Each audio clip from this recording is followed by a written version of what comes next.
আসসালামু আলাইকুম। আমার নাম নাহার সুলতানা। আমি উত্তর শিরখাড়া ইউনিয়নের এই বাড়ির বউ। আমার হাজবেন্ড রুহুল হাওলাদার।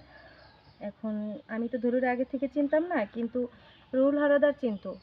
সে তার সাথে যোগাযোগ করে আমাদের বাড়িতে আনার পরে আমার ঘরে বসে আর কি কথা বলল যে তোমাকে বৈধভাবে ইটালিতে নিব।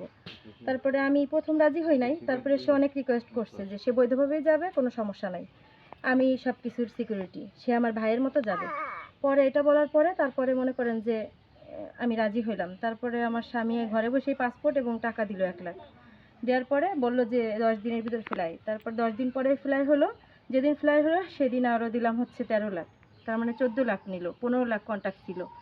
পরে সে 1 সপ্তাহের ভিতরে লিবিয়ায় নিল। নেওয়ার পরে আর কথা বলা বন্ধ করে দিল, ফোন টোন সব নিয়ে গেল। তারপরে যোগাযোগ করতে পারি না। হঠাৎ একজনের ফোন দিয়ে কান্নাকাটি করে আর বলে যে আমারে তো আটকায় রাখছে, সব কিছু নিয়ে গেছে, এখন আমারে ছাড়ানোর ব্যবস্থা করো। পরে ধলুও বলে তার সমস্যা হয়েছে, টাকাটুকু না দিলে ছাড়াইতে পারতেছি না, কত টাকা লাগবে? পরে বলে যে 15 লাখ টাকা লাগবে। তো বললাম এত টাকা কেন দিব, আপনার সাথে তো কন্ট্যাক্ট 15 লাখ নিছেন। পরে বলছে এখন ধরা পড়ছে, কি করব, না দিলে ছাড়াইতে পারবো না।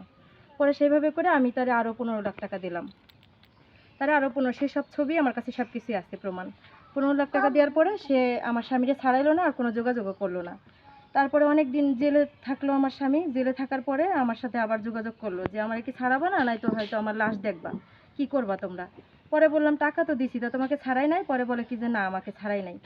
তারপরে না ছাড়ানোর পরে আমরা অন্য লোক দিয়ে খোঁজখবর নিয়ে কোন জেলে আছে যাই না, তারপরে অন্য লোক দিয়ে আমি ছাড়াইছি। ছাড়ানোর পরে তারপরে যে 1-1.5 মাস হয়েছে, মনে করেন গেম করায় 2 মাসের মতো